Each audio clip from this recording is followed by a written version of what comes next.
The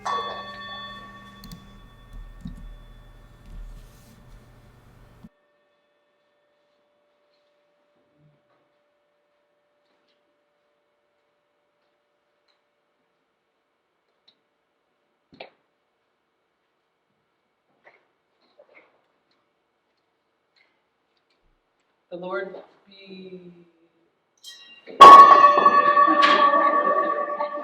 also with you. We'll try that again. Okay. Let's try that again. The Lord be with you. And also with you. Thank you. Welcome to Grief 101. Perhaps a topic about which life has already taught you much. But I think we all have more yet to learn and to discover and to share. And I'd like to share how it is that we come to be here this afternoon, at least a little angle on that reality. It's very interesting to me how God works. About a year ago in this room, when we had a discernment gathering to which the whole congregation was invited, and we had quite a few people in attendance, we were listening together for signs and indications of needs, affirmations of things that are working well and that are meeting the spiritual needs of folks. And we were listening for what are some yearnings and possibilities, and one that came through quite clearly is a yearning and a need for some structured grief support here at Mountain Shadows Church. And I heard that quite clearly. I think others did too. And in the course of the subsequent months, I had 3 different conversations with 3 different local grief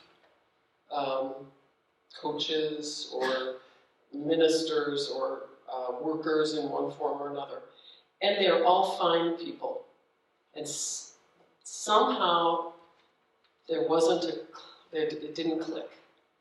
I didn't find that, oh, this is the person whom God is guiding us to enlist at this time. And I thought, well, that's peculiar. Why isn't this coming together more readily? And yet I trusted that God would make clear what we needed and provide what we need. So I let it go for a while. And then one day, Deb Brandt walked into Mountain Shadows Church, and I had never met you before. And once we got acquainted, I learned some things about you.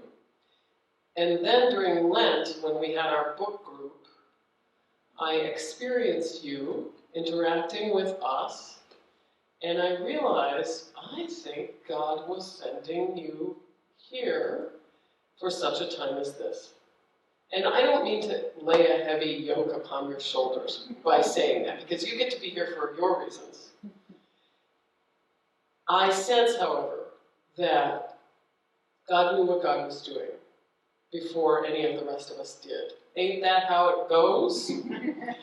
And so, it was amazing to me when I learned that Deb Brandt, not only is a Presbyterian and a Presbyterian elder and an educator and an author, but is a person who holds a master's degree in religious studies with additional education and training in grief and death studies, as well, perhaps most importantly, as you have been so open about indicating in what you say about yourself, Deb Brandt is a person whose own life has led her to explore and learn about these realities that none of us gets to escape. Nobody lives and loves without losing and grieving on this earth.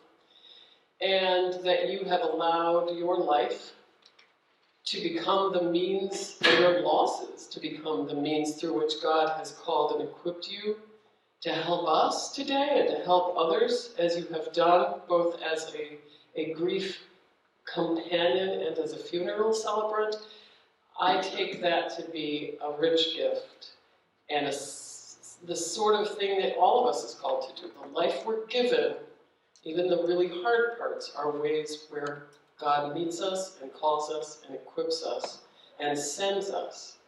So it is really, dare I say, even amid a hard topic, a joy to say, welcome Deb Brandt, and thank you, and thanks to the deacons and to the Adult Faith Formation Ministries of Mountain Shadows Church for sponsoring this class, which will take place on all 5 Thursdays here at Mountain Shadows Church at 4:15 to 5:45. We'll discern if this is the space we'll keep meeting in, or if perhaps we'll move to a different space. It'll be on the campus, okay? And we'll keep you clearly apprised of where to go. I welcome you all and would love to offer, without throwing singing bowls to the floor, a prayer for our time together. Shall we pray? Good and gracious God, thank you for the mysterious and trustworthy ways in which you help us hear, sense, and respond to your call. Thank you for Deb and for her courage in letting life show her, even in the hard places, what you would have her do, how you would have her grow and lead so that we all might learn and grow ourselves in your grace even as we grieve. Bless, we pray, Deb's leadership, our participation, and this church, that we might indeed become a good morning church. In Jesus' name, our risen Lord, let your people say, amen. Thank you. Deb, welcome. Let's put our hands together for you.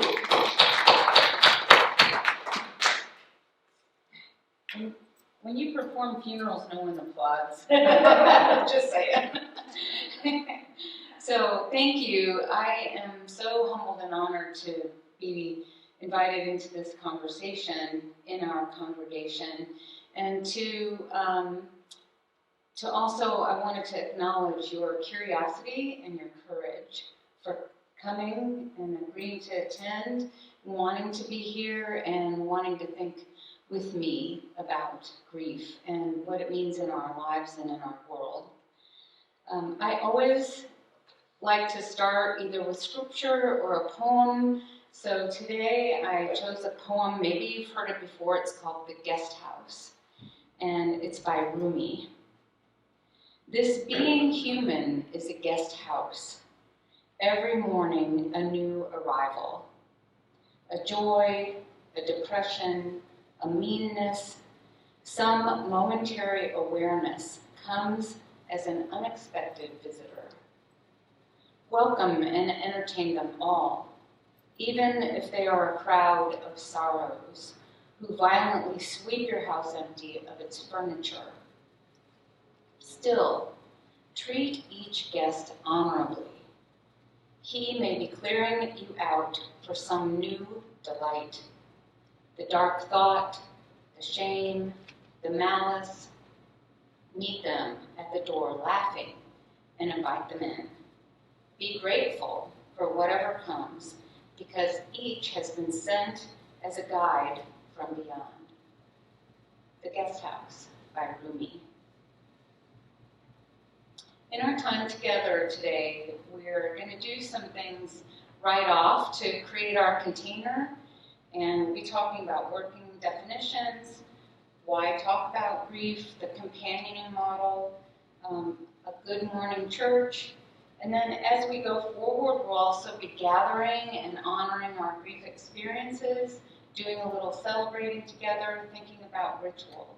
So that's some of the future content and some of today's content, and you'll see that there's some overlap as we move through all these things. To get us started, since I don't know you well, I'd like to ask you to introduce yourself, your first name, and maybe just a sentence about what brought you here today. So is there one person who would like to start? Jump in. Sure. Carlton Weeds. Carlton. Brought me here is life experiences And and knowing what's coming. knowing what's coming. Thank you, Carlton. And hello. During the past calendar year, we had 2 deaths with the animal. We needed this. Okay, so in the last calendar year, you've had 2 deaths in your family. Thank you for sharing that, Helen. Susan, me, and personal growth. What's up ahead? Personal growth. I just had a lot of losses. Right, so there's not just death loss in our lives. Thank you. Okay, someone else? You want to go, Bonnie? I'm Bonnie, here because I'm a recent loss in my family. Okay, thank you, Bonnie. A recent loss in your family. Who's next? I'm Trish. With the aging process, when I was a young person, I would say I'm strong like bull. But that's not true today. So it's weakened some of my ability is lessened than what it used to be. Okay, Therese, thank you for sharing that. That aging brings with it some losses and changes in our bodies and how we live in the world. So thank you. Anybody else? Marilyn, Marilyn? I'm here to be a better helper for Okay. others and for myself. Okay, thank you, Marilyn. To learn to be a better helper for others and yourself. Yes. Someone else? Karen Kuhlwein. Karen? I really think that I'm here, number one, to prepare myself, but also to be having more empathy for people who are going through. Okay, empathy. How to help. Yeah, and to prepare yourself. Okay, Karen, thank you. Who else? I'm Connie. Connie. And I'm with the deacons. So as we work with the people that we listen to, Mhm. to actually learn to have better listening skills, Okay. prepare us to the knowledge. Okay, as a deacon, to build your knowledge for supporting others. Good listening skills, I heard that too. Okay, thank you. Somebody else? Yeah? I'm Linda, and I'm here hoping to learn how to better cope with tremendous loss in my life, too many family members gone. Okay, Linda, thank you. Coping with the losses in your family. I understand that. Okay. Someone else? I'm Dorothy. Dorothy? I also would like to get better at listening and having a better idea of what to maybe say or what not to say, just being Yeah. a lot of losses of friends and it's inevitable. How close. Yes. Dorothy, thank you. Listening, empathy for others, and our own experiences. Right? Okay. Is there anybody else? Rachel? I'm Rachel, and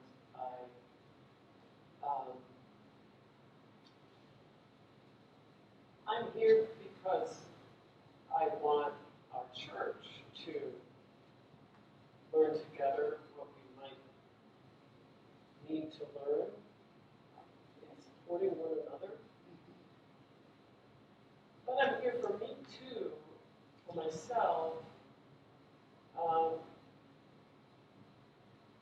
Maybe a way to say it is I want to learn to do what Rumi in the poem says, welcome it all. Yeah. Not easy. Right. But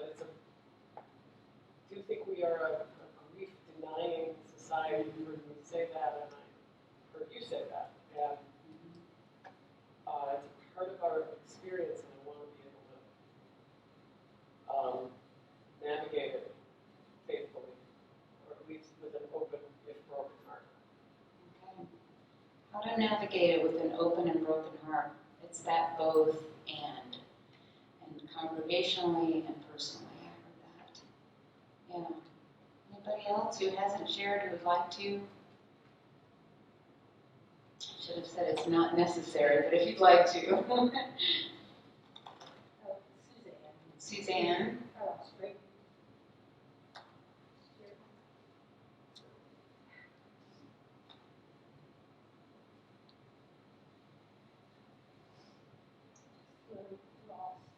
Loss. Yeah. Just loss. It's hard. Yeah. Okay. All right. Next slide. So in the spirit of creating our container, I always like to start with how we're going to hold brave space with one another, sort of our norms, agreeing that we're going to hold confidentiality. So anything shared here stays here. It's yours to share. It's not anyone else's to leave the room with and share. I heard in this grief group someone say blah, blah, blah about their personal experience, right? We're just going to all have that confidentiality for one another. When you share, sharing from your own I perspective, participating as an active listener, keeping an open mind. And a practice I learned in a women's writing circle was presuming goodwill. So when we presume goodwill, we're assuming that everybody here has goodwill for holding this space. Moving in to share, but also moving out to let others share.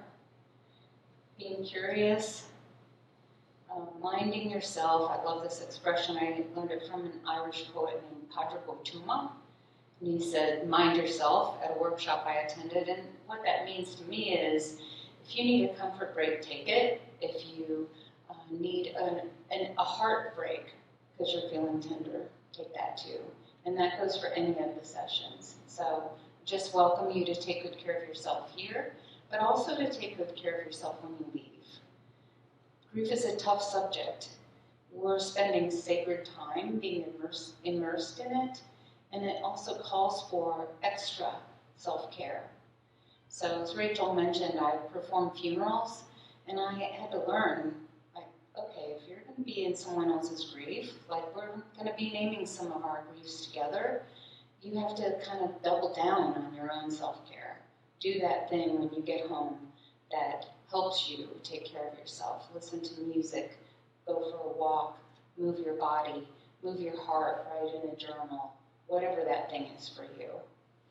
If I might Sure. briefly comment on self-care while we're here. There's water back on that counter. Thank you. If you need water to drink, and all the restrooms are unlocked. And there are tissues. So are there any other agreements we need for our time together that you can think of? Chocolate. Chocolate. Okay, duly noted.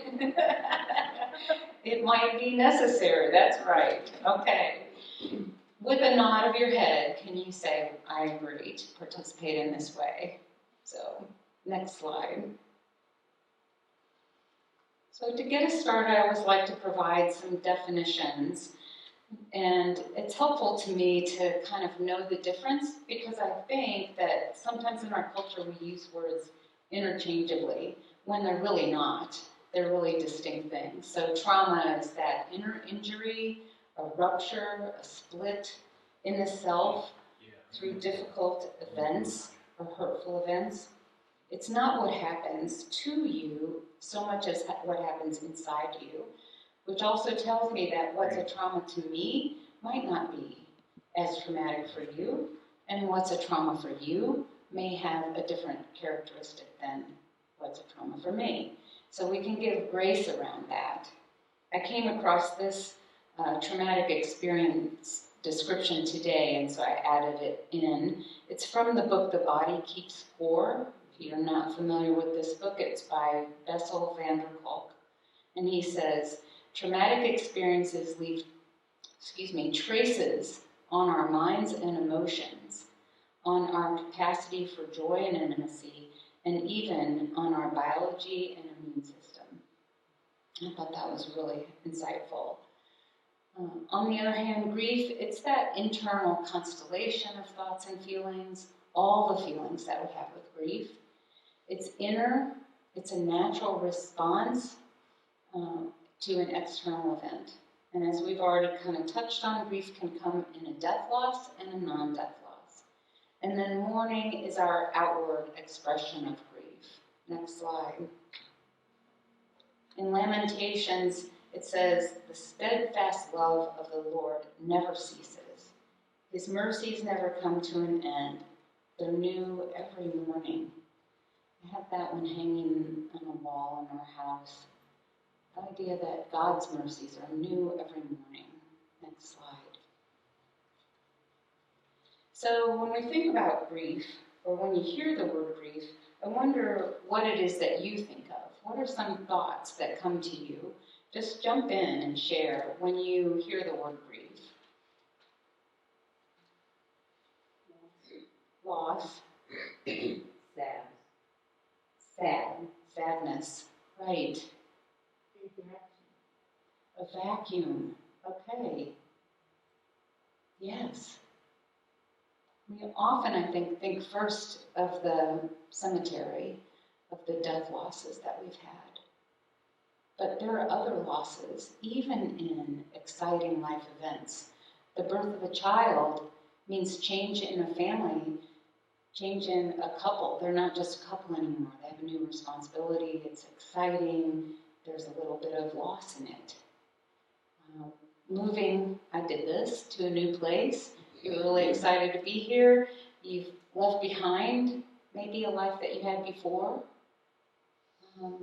Next slide. And then there are these losses, the ones that go with aging. We've kind of touched on them. Any of those look familiar and uncomfortable? They're hard things to experience. I was with my 79-year-old aunt over the weekend. She's had a lot of physical loss. It's hard. Next slide. I like the woman's forehead says, "Best before 1998. Don't we feel like that sometimes? Best before. Anti-aging cream. Just grieving as we age. Grieving the changes that are happening for us. Next slide. So grief looks like a lot of things. You can keep tapping and some things will come up. I thought I took out the automation, sorry. So you have to touch it again. Did it come up? No, try it again. Or maybe it'll just take us to the next slide. I don't know. Should be a list, like grief looks like shock, numbness, fear. There it is, there's some of it. C.S. Lewis said he was surprised to find that grief felt so much like fear. When I had my first major loss, when my dad died, I felt like grief had a lot of shame in it. There was a lot of sticky, hard feelings. You can keep going. Forgetfulness, tears, low energy. There's some more. Sorry, there's a whole bunch, right? Uncertainty, weight change. I've heard Brene Brown said when we're in despair is when we undereat, we lose weight when we're in despair. I think that's kind of true. I don't know how that's been with your experience. So what does grief look like in your own experience? I'm remembering when Ken and I were leaving Chicago almost 6 years ago. And I was grieving mightily. You know, it was the world. It was my world. And I loved my world. And grief felt like nausea. Grief made me want to throw up, quite frankly. I don't know if that's common, but it was definitely happening to me. Yeah, a very physical, visceral response, right? Yeah, anybody else? Yeah. Being out of control. Okay. Okay, so fearful, out of control, especially if that's your comfort zone, right? Okay, thank you for sharing. Anybody else have a thought? I think at church, back to as a community, it can look like people stop coming. They're uncomfortable coming back the first time after a loss. I know I was when my dad died. It was hard. I'll come back to a community that had been praying for me. I was at that time in San Antonio. My parents were in Indiana. Also, it can look like, I don't want to participate in anymore. At the same time, in that same community, I'll always remember Howard Peachy. His wife passed away suddenly, and the very next week, he was right back serving on the committee that he was comfortable serving on, and I thought, wow. So it made me understand a little bit about how grounded and supported he felt in his community, that he could come back, he could even sit through a meeting teary, but he was there, and he was in the community. And that safe space was there for him to be on this committee. It can look like a loss of confidence, quietness in people who are really outgoing. It can look like withdrawal. So a lot of ways that grief shows up in our own selves and in how we interact in the world. Next slide. I think that there's sort of a big book of grief rules, I like to say, and those are kind of rules that we carry around with us that are cultural, they're familial, they're community rules, they're expectations that we have for ourselves or that we hear from others. Like the person who said to me, I can't believe you're not over your mother's death yet. Really? Really? So there's that time limit. Like, what is the normal amount of time for mourning a death loss? We kind of have maybe some inner rules about that. I wonder if you have any inner rules as you think for a moment. What are the rules that you heard or were spoken to you, maybe in childhood even, about how our family grieves? We stop talking about someone. We don't say their name anymore. Any rules that come to mind? Sure, Karen. I had a friend who expressed the fact that nobody remembered their son. I always made a point of sending a card. I knew her son. I worked with her son. He was just young and a joy to have in the office. And I would make a point of writing to her on the day of his death for many years. Just remember Joe doing this funny thing, or I remember Joe today because of this. And that's what I got from her, that she had said that nobody else remembers Joe. So I think that's something a lot of us don't think about if you're worried about bringing it up again. Yes. But I think it helped me remember Joe, and also helped me comfort Marge at the time that nobody was thinking about it anymore. Yeah, thank you for naming that. That we have, first, that you did something that honored Joe going forward. Because Joe was not lost to her. No. She missed her son Joe. And people need to hear the name of their loved one. I think the other piece that you brought up, Karen, is that sometimes we hold back thinking, I'm going to cause more pain by asking, when really it's almost more painful because no one asks. No one says the name. Even if you don't know the name of the person, this is one of the ways that we've lost grief ritual in our country. Remember, people wore a black armband, they wore all black. Those were signals, even to people you didn't know. You could say, oh, I see you've had a loss. Tell me who died. Tell me about your loved one. Tell me about your son who died in the war. Tell me. So we had this opportunity to create space for our neighbors, for the person we bumped into in the grocery, for one another in the community, that we did away with because that was uncomfortable for us. It was uncomfortable for us. And it is uncomfortable to be the one to reach out and not know. We'll talk more about it as we go along. But so community rules, there's also cultural rules. Some communities, one of the things that I've been busy learning this year is about the differences in the way grief is framed in the Anglo community and the African American community. So in all my grief training, I was taught to say the person died, especially with children. Children get misconceptions when we use words like they're lost or they've passed. They're lost, where did they go and how do we find them, right? So I was taught to say they died. But in the African American culture, past means something entirely different. They've passed over, they've passed on to the great beyond. They've passed culturally, we believe, where we understand where our loved one is now, especially in cultures of faith. So I'm really in my own head kind of practicing reframing that. What is it I feel called to say, and what do I know about the culture I'm speaking to that helps me think about that framing? And I can always ask, I'm curious, I don't know how this happens in your community. Tell me more.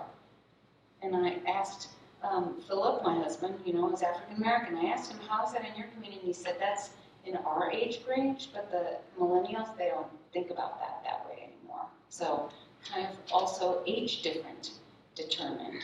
So I thought it's gotten me thinking more about that. And we're in a very Native American area. So there's some things I get to learn too with you about that. Next slide. Of course, there's always this, how we want grief to work and how grief really works, right? I get to this slide and I always like to pause for a second and say, how you doing? How's this feeling for you to talk about grief? And if you're feeling like this, right, you drop your shoulders down. What is your experience in the moment? Any thoughts, any need to share? You doing okay? Okay, next slide. Do you mind if I just say, I'm Sure. feeling, Sorry, I didn't. no, that's okay. A mixture of relief that we're doing this and sad for us too.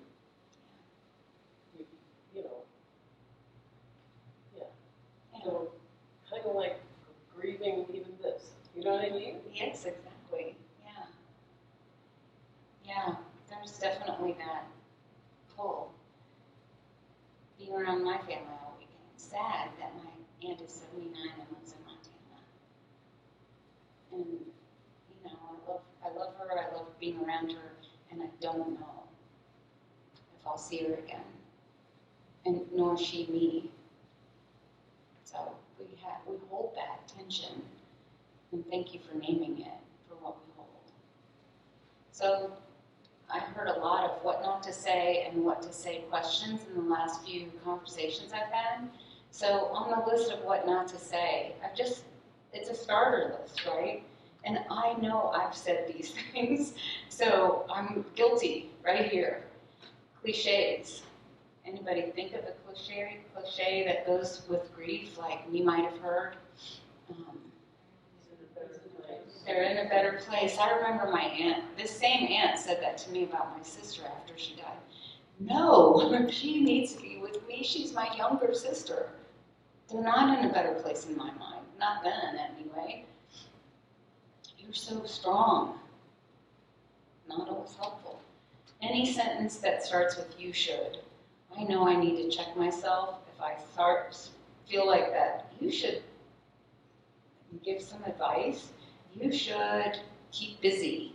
You should go out more. You should start dating. You should, slow your roll. Comparing your own experience to their experience. That's another tendency. Like, well, when my mom died, blah, blah, blah, here's what I did. Here's what I learned. Here's what people said to me. We have a plethora of those kinds of things. Or word sentences that start with, at least you had them. At least you're still young, so you can have another child. At least you are young enough to remarry. At least so like you should, if I'm hearing that, at least you in my head, I know I'm in trouble. I should walk away. So what to say? Oh, this is hard. Sometimes that's all there is to say. This is hard. That's why it's on my list twice. This is hard. How can I support you? I love saying that, but I also like the next one, being specific with my offer. Because in your grief, how many times has someone said, I really want to help, let me know. You don't know what kind of help you might need. So instead, I can bring you dinner on Thursday night, or I would like to pick the kids up at piano and take them to piano lessons and back, so you have a few minutes to yourself, or I could do your grocery shopping, or whatever it is that you can do, or you would like to do, could fit in that spot. I'm sad for the place you're in. I often met families on their worst day as a funeral celebrant, and I had never met the person that had died. And so I learned from families not to say I'm sorry right off. I'm sorry for your loss, even though that's our tendency, because sometimes they're not sorry, they're relieved. It's been a tough go. They've been through years of cancer they've been through. So instead, I learned to say something like, just start off and say, tell me about your father, brother, sister. Tell me a story about them. Teach me who they were. Or if I did know a story, I tried to tell a story. You know, I always loved your dad because whenever I saw him at church, he was so warm and welcoming, even when he didn't remember my name, right? So we get to do different things than we've tried before. And sometimes being silent is enough, and just saying, can I sit with you? I remember being in church where I didn't know the woman who was crying near me, and I just scooted closer. I didn't touch her. I just let her know that I was being present with her tears. We can honor those tears. Next slide. Yeah. One of the cliches that really bothers me is it was God's will. Oh, thank you. That's one of the cliches that really bothers you. It was God's will. And that's one of those ones we can check ourselves at the door, right? Not saying it was God's will. It's hard. So you have to click again. This is another one of those animated slides, sorry. So I'm going to talk about each one individually. So types of loss are kind of like flavors of ice cream. It's helpful to know them, but you don't even have to, you can know them for yourself. But I encourage you not to use them in a way that you're like, oh, this is my kind of loss. So you're evaluating yourself or diagnosing yourself or diagnosing someone else when they're sharing their loss with you. It's more about just understanding these types of loss, that we have a name for our own experiences and for feeling felt or helping another person feel felt by understanding it inside yourself. I don't know if that makes sense. But so ambiguous loss, that can be things like Alzheimer's, divorce, the slow loss of any kind of dementia. But for children, being sent to foster care, that's an ambiguous loss. For me, divorce, and then I had other death losses right after. So that we'll come to that one too. The next one. Do you mind if I Sure, jump in.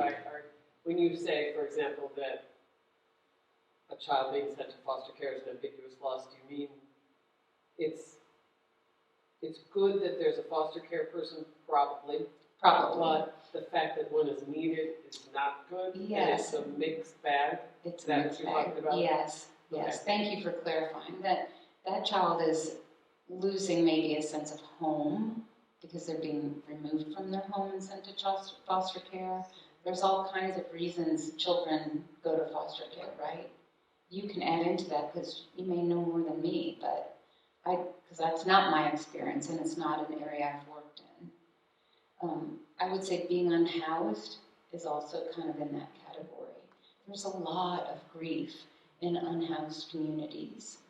It's part of how they maybe became unhoused, or the fact that you've lost everything and you're living out of your car, or like that's a big pileup. And these overlap, so they're not like, little boxes. They're sort of flavors, like I said, they blend together. Suffocated loss. These are unacknowledged losses. I have a friend who had a stillbirth, for instance, really hard, and she still acknowledges the death of her daughter, but it's hard. It's hard. Not everybody even remembers that she had a stillbirth. Miscarriage is in that category.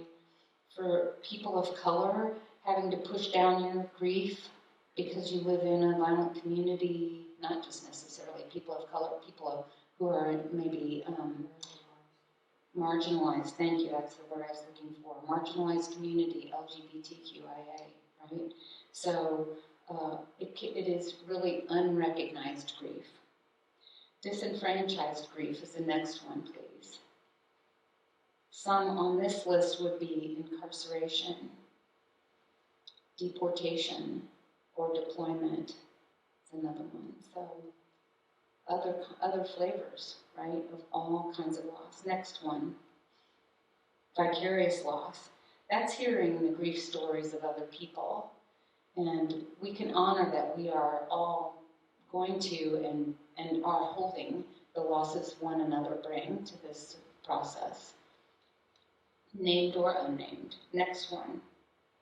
So cumulative, multiple losses. These can be big corporate ones like the pandemic, Black Lives Matter. I spoke at a conference, a women's pastors conference, and some of the women pastors were from the community, from George Floyd's community. Wow. Like, they were there teaching me, like, I hope you're going to teach me about your experiences too. So we're just learning from one another. So that one's big, cumulative. That can also be the person who has multiple losses back to back to back to back in 1 month, in 1 year, all at the same time. I performed a funeral for 2 parents who died 12 hours apart in the same hospital. And the 5 kids I sat down to meet with them, and I said, how is this for you? And they said, oh, we're so grateful. We were more worried about how a surviving parent would do without the one they've married and been married to for 63 years. Mm-hmm. So it made sense to them. It wasn't hard. It was a completely different experience in a cumulative way. Next one. And I'm going pretty fast. Does anybody want to jump in or have a thought or a question? Zoom room, y'all okay back there? Okay. Anticipatory grief. We've kind of touched on that. Our awareness of our own mortality. That's anticipatory grief. Or awareness of the mortality of someone we know with a difficult diagnosis. Yeah, Dorothy? We have a friend who, well into her pregnancy, realized that it was going to be very challenging when he was born, but, carry on with the pregnancy, have heart surgery within hours of birth, and get as much time with your child as you can in the days or hours that you have. Yes. And he was a little brother with 3 big brothers, and they were there too. Yeah. But just, we don't know the people. We might know, but waiting so long and knowing how difficult it could be anyway. How difficult and grief. Knowing. Mm-hmm. Thank you for naming that. That's several of those, right? Anticipatory, ambiguous, hard decisions in one step at a time. All kinds of things tied up in that. The next one, thank you, Dorothy. Delayed. This is when people have to put grief on hold. And the one that comes to mind for me always is part of the definition of post-traumatic stress in the military. In the military, you have an experience where the person next to you dies in combat. but you have to keep going. You don't get to pause and grieve. And so I always like to challenge that PTSD. It's not a disorder. It's just post-traumatic stress. I like in Canada, they don't call it that. They call it a mortal injury. It's a mortal injury, right? An immortal experience. And the last one, transgenerational grief. Was thinking about this today, hearing a grief presentation that was related to native lands and native peoples. So their grief has crossed many, many generations. It's a powerful grief carried across generations. There are others. There are griefs that stay in families for a long time. Think of the families that survived Auschwitz and how that grief became part of their family theme. So we never know, right, what someone's carrying. Okay, next slide. Now, how's everybody doing? Phew, it's a lot. So there's collective grief. That green is really hard to see at the top. Sorry about that. But, so our collective grief is the ones we've named a little bit, the pandemic. Our communities across the world had losses during the pandemic.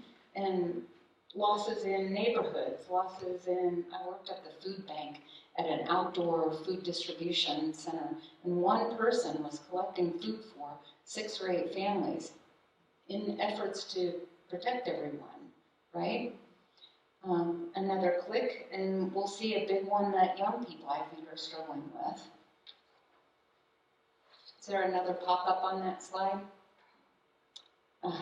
Environmental loss. The group I spoke to recently, they're all young people working in environmental organizations. And they're watching our world and living in our world and living in the loss and what we're learning and hearing about climate change.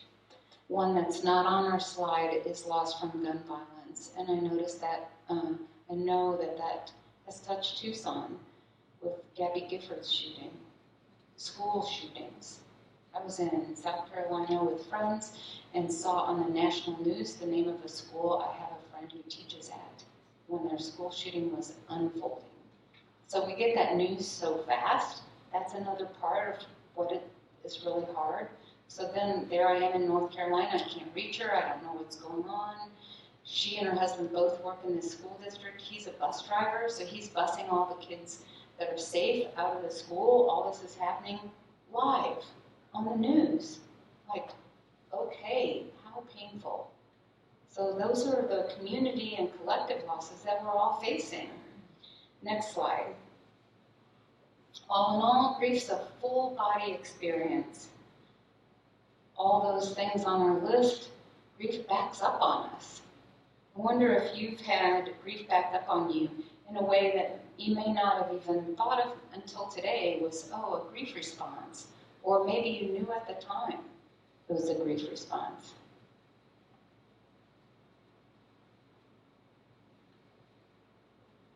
Anybody? That same year, I was saying how leaving Chicago made me sick to my stomach. Yeah. I mean, we got here, but I kept getting sick that year. I would get colds and I think that the grief and the disorientation, it just did a number on my immune system. Yes, exactly. Our immune system gets bumped around when we're grieving. Very much so. I developed pneumonia after my dad died. And at the time I worked with a Chinese medicine woman in Austin. And she said, that's interesting because in Chinese medicine they believe you grieve in your lungs. Oh. I was like, oh, how about that? Yeah, I had pneumonia. Yeah, our immune system. So physically, cognitively, grief is messy. We get distracted easily. I came home, I know, with a bag of kale that I couldn't find after my mom died. like 2 weeks later, I found it when it was a mushy green bag in the drawer where the potato chips were kept. So, dang. Yeah, messy. Our relationships change. Sometimes that's a really hard outcome. That relationships we thought, oh, our extended Brant family, it's huge. And we thought after our parents were gone, we would be included, my sisters and I. Yeah, Easter came and went, we did it by ourselves. It was because our parents were the ones, they were the glue. They were both oldest. They included everybody. And we needed somebody to include us. So, yeah, those relationships, darn it. Behaviorally, socially, sure, jump in. Notice that things that, because it's on the same line of what you're talking about, that you have to make, that there's a void unless you intentionally make new or different experiences or routines or opportunities to celebrate. And something that's going on right now with us is that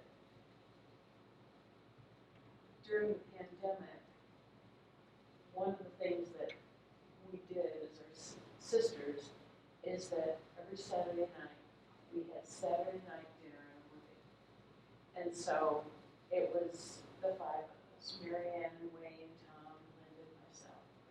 And we would have dinner either at their house or our house, and we had a movie. And the other night, Tom said,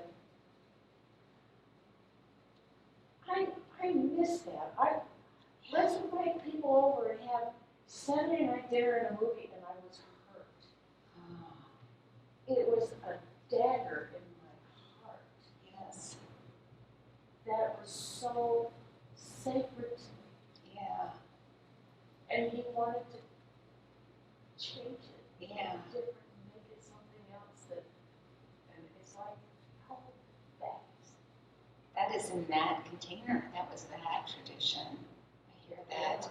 Yeah, so we have traditions and they're for that time and those people. Thank you for naming that for us. yeah. I mean, it's, holidays are fine with me because it's always been, oh, well, let's invite people, and that's fine. But this was a special box because during the pandemic, you couldn't do anything. Yeah. And that was our special time. So, Those were your safe people you had a safe agreement with. yeah. And it's like he's violating it. Yeah. That's a terrible thing. Yeah. Thank you.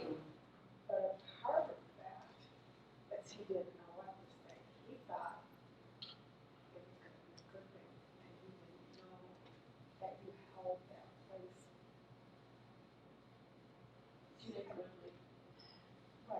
Well, Well, it's not, no, he just think, I never asked him because I was so curious, but knowing my husband as I do for 40 years of marriage, it's what he wanted. It was, he wanted to Open open back that up box way.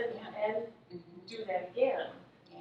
Yeah. I was just trying to say, sometimes we try to do things that we don't realize how upsetting it can be. Yeah. I mean, I know I brought her the things I'm like, you're not to me.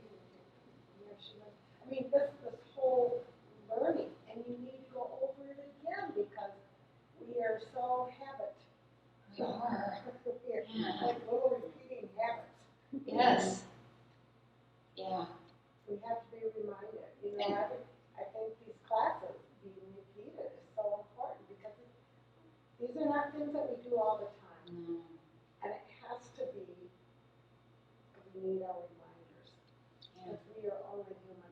And we're not doing it viciously. Maybe there are some people that are, but most people are just trying to be kind. They're benevolent mistakes. People say benevolent things to us, not realizing they're like, right? they're touching something sacred that we were holding in a different light. And Yeah, that's the hardest thing about it's hard. being human. Yeah, Because you think you're doing right, and then afterwards you find out, oh, I just messed this whole thing up. yeah, And some people never get that, but when you do, and you think, oh, God, none of that, even sitting in this class here, it's like, ooh, oh, I think I've done that. yeah. Yeah, it's like, ooh, it's awful. Been there, done that too. Yeah, I have, and I know I've said the wrong thing. And I think sometimes over those past ones where oh gosh, I still wish I hadn't said it. Yeah, because I love how Maya Angelou says, when we know better, we do better. So that's what we're going to do. When we know better, we do better. We're going to keep practicing. I'm practicing. We're all practicing. People sometimes say, you're a grief expert. No, I'm only an expert in my own grief. And even then, I still muddle through. We just muddle through. And because our culture is so grief averse, we don't have opportunities to really talk about it and take care of it. Next slide. Yeah. I'm just wondering if I can find the right words.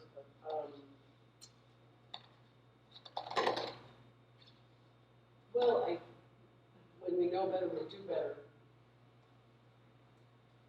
And that applies inwardly, it seems to me, as well as outwardly.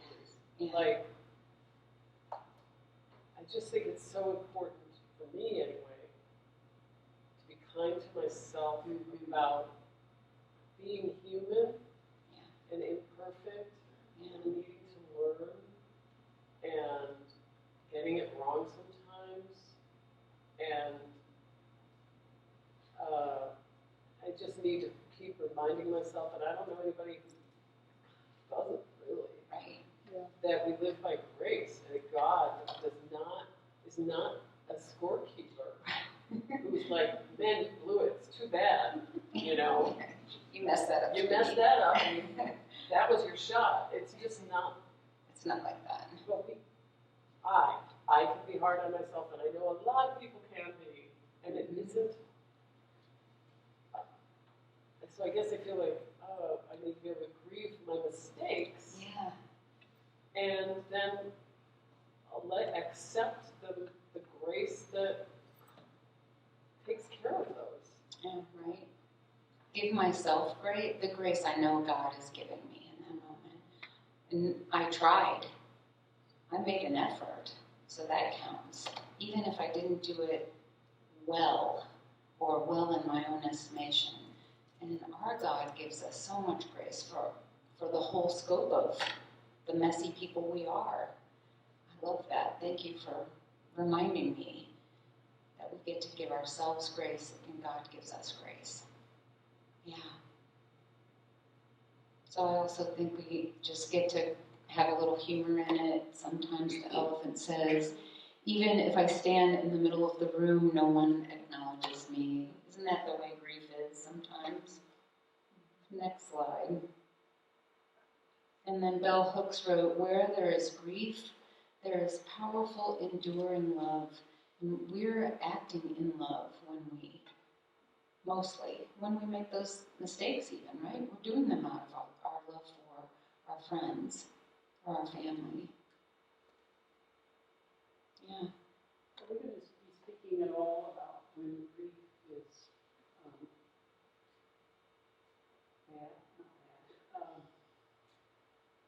has negative consequences? I have a good friend whose wife died 2 years ago, and his grief is at such an extreme that he has lost 50 pounds, and he is actually killing himself, basically. And nobody seems to know what to do. Yeah. Thank you for asking that question. I'm making a note, and I'll circle back to that either this week or another one of our sessions. I think it's hard because you're naming something that it goes along with grief, that it overlaps with other mental health challenges. So if someone already had depression or some other mental health issue, grief can magnify it, and or some of those issues can look a lot like grief, and it can be hard to know how to support someone, how to tease that out, or who to seek out to help that person with their needs. So it's something that I think about when I work with individuals, where that line is, and the understanding that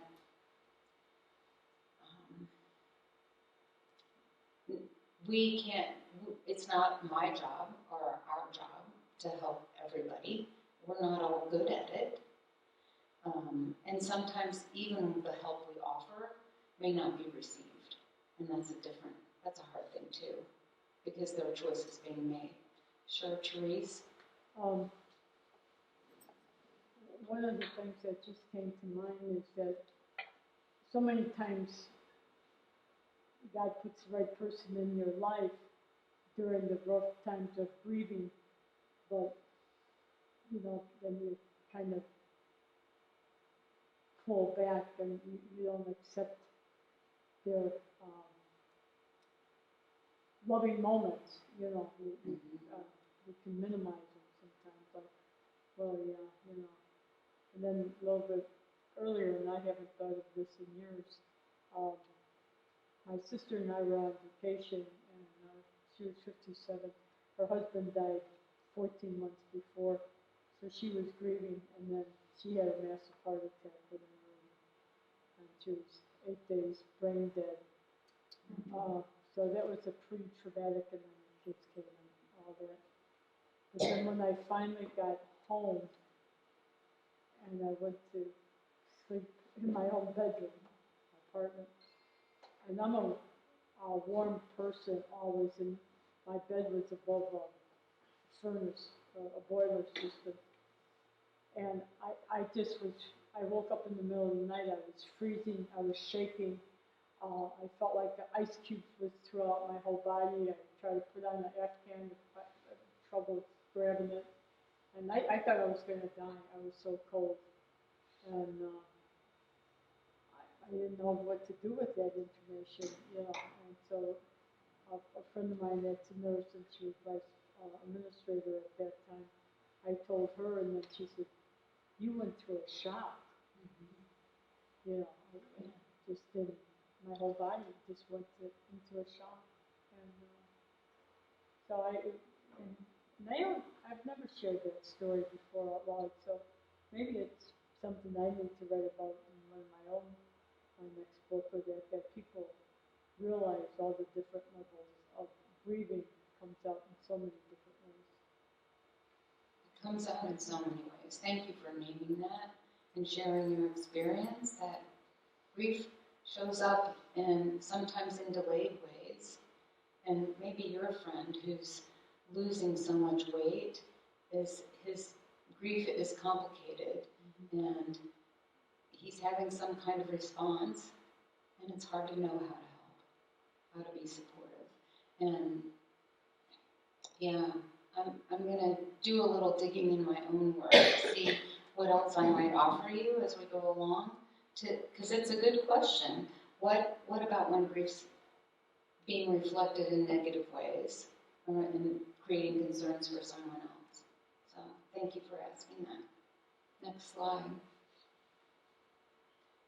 Sort of to that end, why is grief so hard? So we live in our comfort zone, right?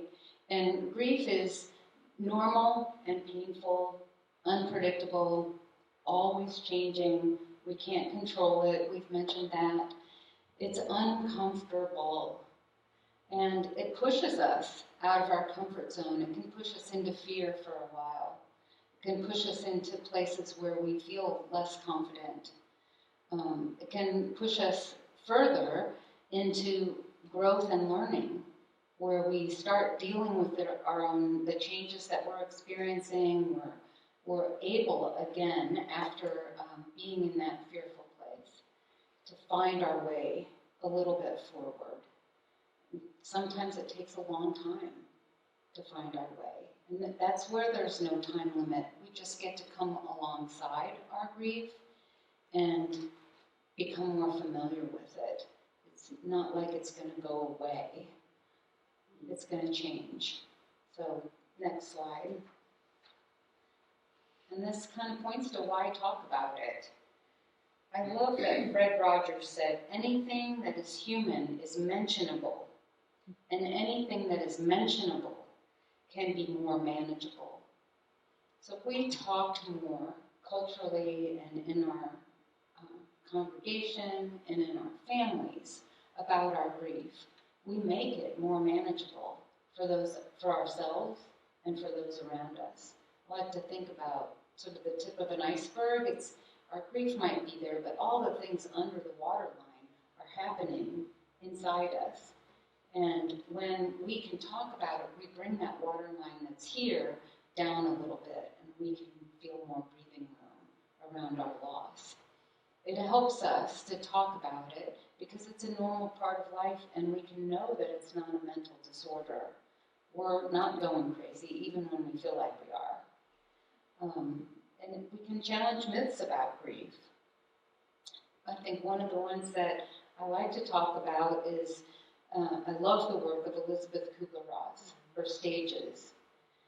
What I learned in training, Alan Wolfelt, who I trained with, worked with her for a time, and she wished she hadn't called them stages, because it makes it sound like they're linear.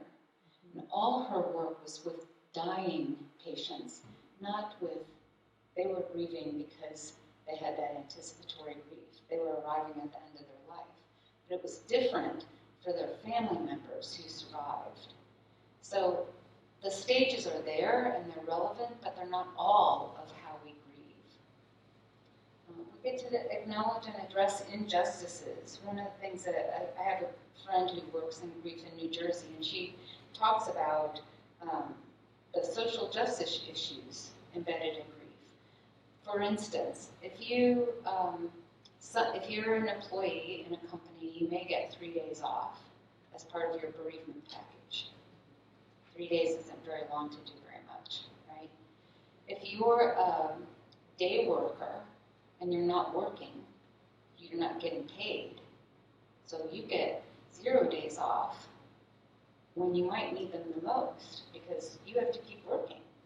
That would just be one sort of social justice element of grief. It's different in communities of color. It's different in situations where the bills have already piled up and there's an urgency. Then there's just the opportunities we have. Sure, jump in. I just want to mention around the justice issue, and I'm very, very, very grateful that the Presbyterian Church USA Board of Pensions has just this year integrated into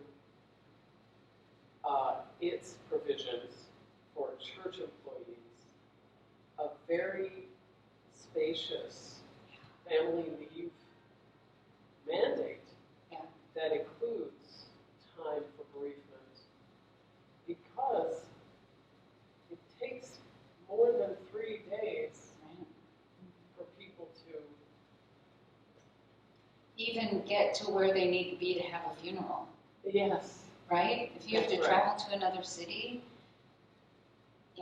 just as a starter, nothing can happen in 3 days. Right. It's tough. There's an organization called Evermore that's working to has worked to bring it to Congress so that there could be more of a bereavement understanding at a national level that would help corporations, put pressure on corporations to provide longer opportunities or to provide differently shaped family leave. So maybe I need 2 days right now because the funeral's on Saturday and it's Wednesday, but I also need time over the next 6 months to what I did, sell my mother's home, right? And so I want to work shorter hours.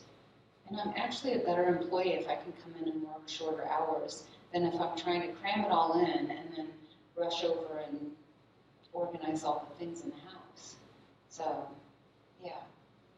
we need it to be more responsive to our needs. Thank you for mentioning that, Rachel. We also need ways to just honor our lived experience. And to me, this is about storytelling. So as a celebrant, I was a story catcher and a storyteller. And just being able to compassionately lift up the experience a family was having. And sometimes that was dear in ways that brought me to tears. I can't remember if I told the story about the 5 cousins who wanted to speak at their grandfather's funeral, and they were so determined. And so I suggested they stand at the podium all together so they could support one another. And they showed up the day of the funeral, and they come in and they're all in sports coats they'd bought that week, right? And they take out napkins out of their pockets that they've written their notes on. And they meet with me in this little room. They're all towering over me. And is this okay? What do you think? We have this little, and I'm sitting behind the podium when they all come up, and they were so tender. Like they would get choked up, and the person who was speaking, his cousins, would put their hands on his back.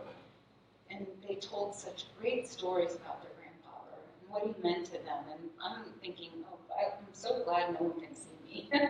Because I'm as touched by the stories they told about their grandfather.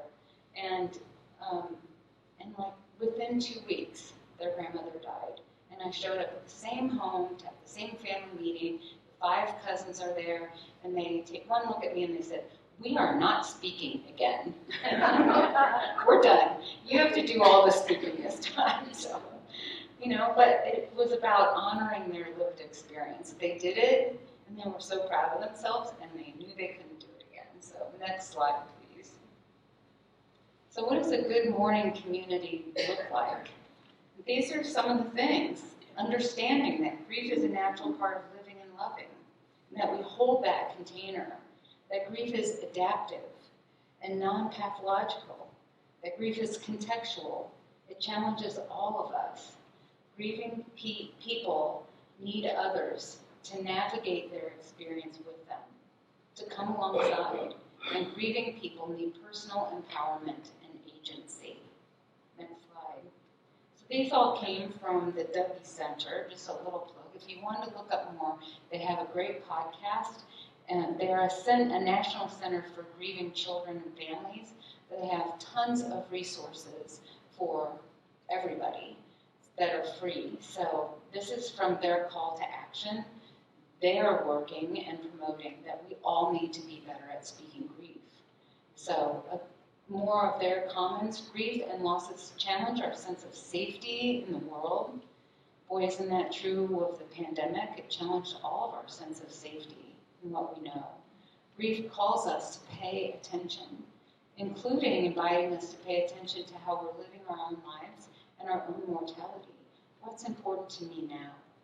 I love that quote from Mary Oliver. She says, "Tell me how you will live your one wild and precious life."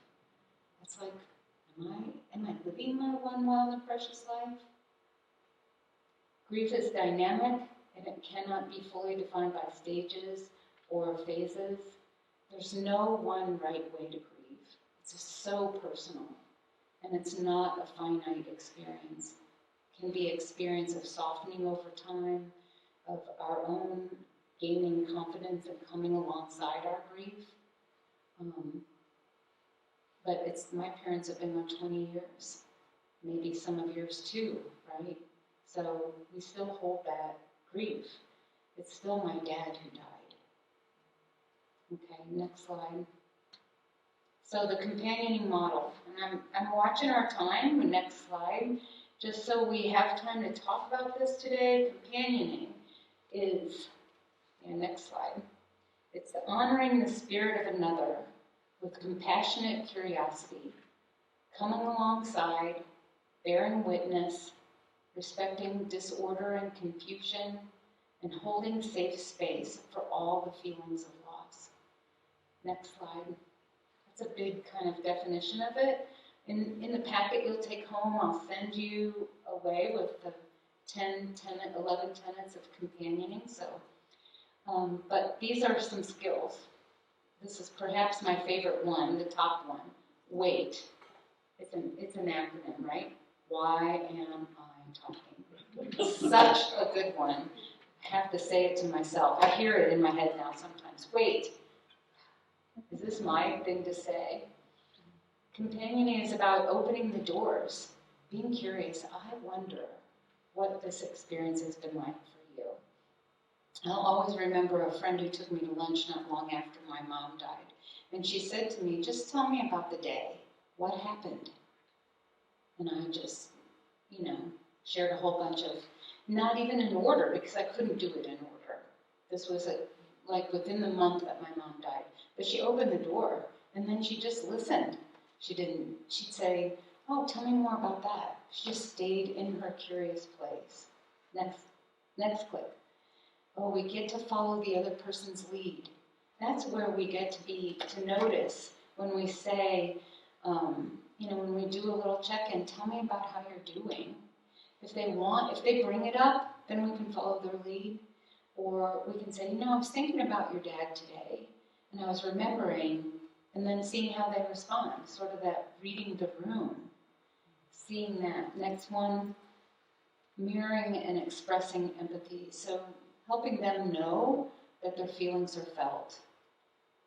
We get to mirror when we nod, when we look people in the eye, when we say, oh, I hear that, can you tell me a little more? Or I don't understand, can you tell me more? Just tell me more about that is a great question. Next one. Saying what you sense. I sense how hard this is for you. I sense that today is a really tough day. I sense that you're feeling a little better today. Next one. The hard one, right? Avoiding problem solving. Because I'm a problem solver. I don't know about you, but I want to jump in and solve the problem. But grief isn't a problem to be solved. So we've got to hold on to that. And then not giving advice or using cliches. Next one. And then providing compassionate accountability. And this could be giving yourself grace. I don't always do it perfectly. I'm going to muddle through, but I'm also going to be accountable for being as compassionate as I can be to myself and to others. Next slide. So kind of an overview, companioning skills, empathy, allowing, following the grieving person's lead. We will get an opportunity as we go forward to practice some of these with one another. But I'm very aware of our time, so we won't do that tonight. But you will leave with the list, as I said. Next slide. I always like to touch on liminal space. Grief is such a liminal space. It can last a long time. So liminal space is a threshold, if you haven't heard that expression before.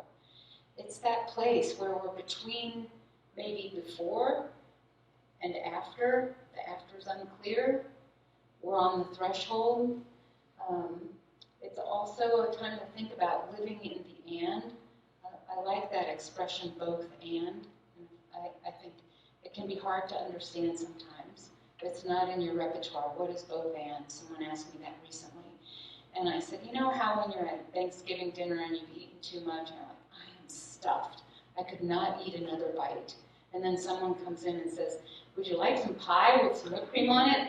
And yes, it's both. I'm stuffed and I still have room for pie.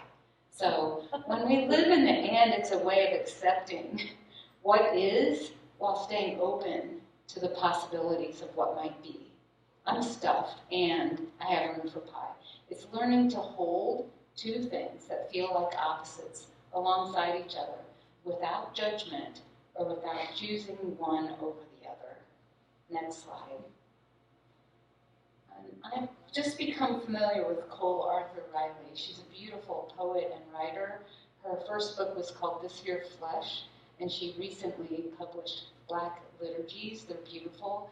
And she said, to be human in an aching world is to know our dignity and become people who safeguard the dignity of everyone around us. Isn't that beautiful? Yeah. I think is that the last slide? Oh yeah, thank you. So I didn't leave a lot of time, but we have time for questions, and I have a little homework. So, questions first?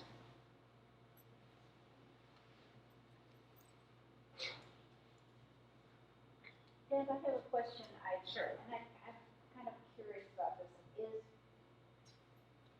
do you find that grief is less, or not necessarily less, but easier to deal with if people have planned to have grief? I mean, you're planning, have you thought about your funeral? Have you thought about what you're going to do if the other of you dies first? Or do you feel that if you have those things in order, it helps grief, or does it really matter? I mean, it's something you don't have to deal with when you're grieving, but at the same time. It's a great question. That is a great question. It's a really good question. So, as a funeral celebrant, I've served families who have zero plans, even if their person had lived to a ripe old age, or if their person was healthy and died suddenly. Sometimes that happens. Or if their person had a long illness and they may have no plan. And so what I noticed is that families, I would come in and I would say, so what kind of music did your person love? They couldn't name it. Or what scripture were their favorites? Or how would you like this service to feel? Well, because there wasn't any context and any pre-discussion with their family, they couldn't sometimes, not every time, but sometimes, they couldn't have that conversation. It was harder for the surviving family members. So when that was there, then I worked with families who came in and said, here's the list of music Mom wanted played at her service. And it was all in her file, and it was organized, and these are her favorite scriptures, and this was important to her, and this is what she wanted us to say in her obituary. And so there's both. And some of that is comfort for people, and sometimes it's not, because it also can feel a little restrictive. Like, we don't want to do it the way Mom said. We want to do it our way. Mom's not here. So my job as the celebrant was to be the both and kind of say, okay, we can hold the space for that. What's important to you? And what do we want to lift up? And, some families, they want to lay it out there and say, sometimes he was a jerk. And in the service, we need to name that Dad was complicated, and Dad did all these things. That was his way of showing love. So I guess in answer to your question, it's really some of what you feel comfortable arranging in advance. It's helpful if you do some of the funeral arranging.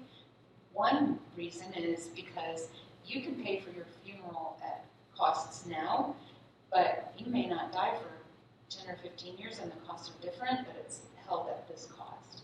So there's an investment you're making that makes some things easier for your family. That's one piece. But then if you lay things out and say, this is important to me, and I want to share it with you, and what you do with it is up to you, you kind of create that sense of, oh, this was what Mom would have liked. So I don't know if that's helpful or not, but I kind of saw it all doing funerals. So yeah, do you have a thought? Yes, on that, I think it's really important to be able to express what you want. Like some people, I have very definite feelings about cremation. And I wouldn't want my children or, my husband or whatever out of grief or guilt or whatever pour a bunch of money Thank you. Yeah. doing things for that moment to show how much they love me, when it's a lifetime of love Yes. that was important. And, that, I feel very strongly about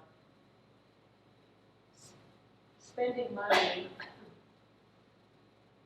on someone's death or, on a casket or on some great thing to say, we really loved her, but, it's about the now and the living that's important.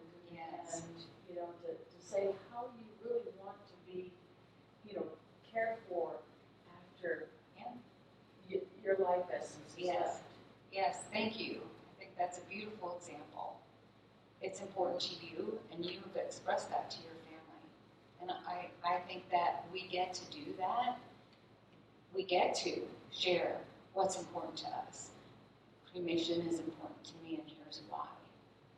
Here's how I'd rather you honor my life in other ways, maybe giving ideas.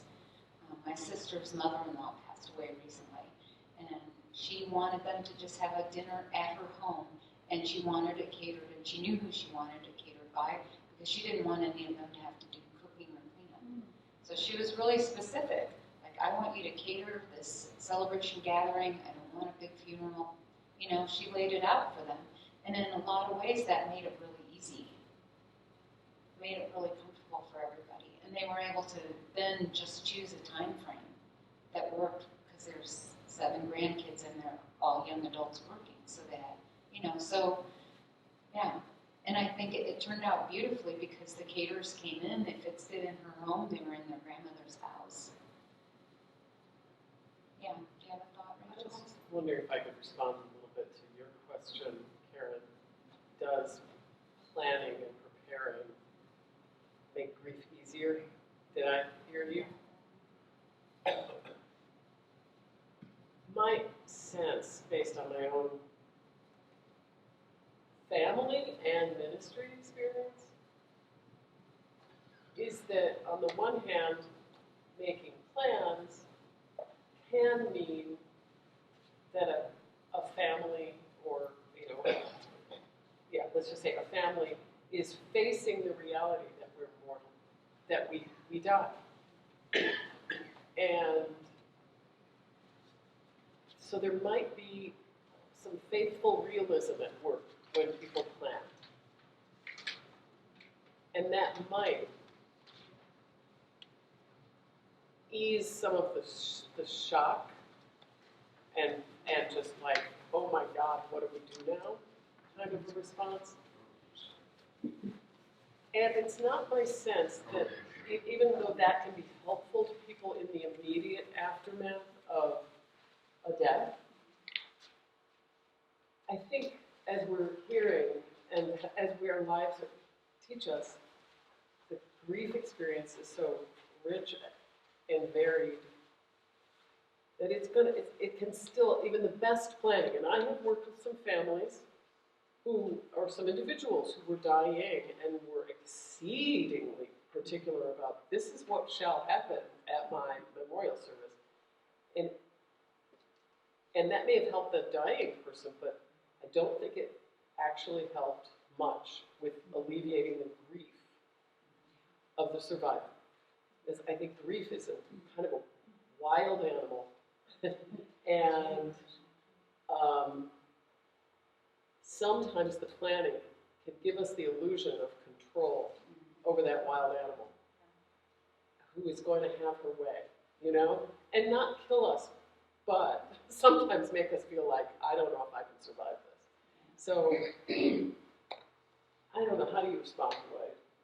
I think, and if you want to push back on anything I said, that is okay. no, I think you've named some really good qualities of kind of, you know, planning can be so detailed and not feel comforting to the recipients of the plan. And planning can feel like a gentle touch from the person who did the planning.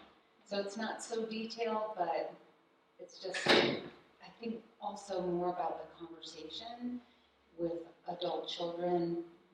You know we all get to go one place, right? We're all going to have a death experience.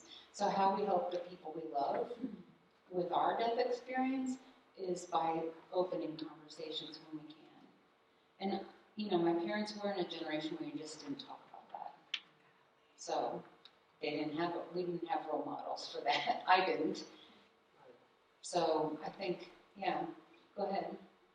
All I was going to say, I don't think it's only related to the funeral parts, because the conversations that you have with dying people, or even non-dying people, in terms of creating a living will or a DNR document, all of those kinds of things, I think are actually a relief quite often to the children or who's ever left. to know that you are expressing your desires and it's relieving their sense of responsibility or anxiety or whatever. Yeah, thank you.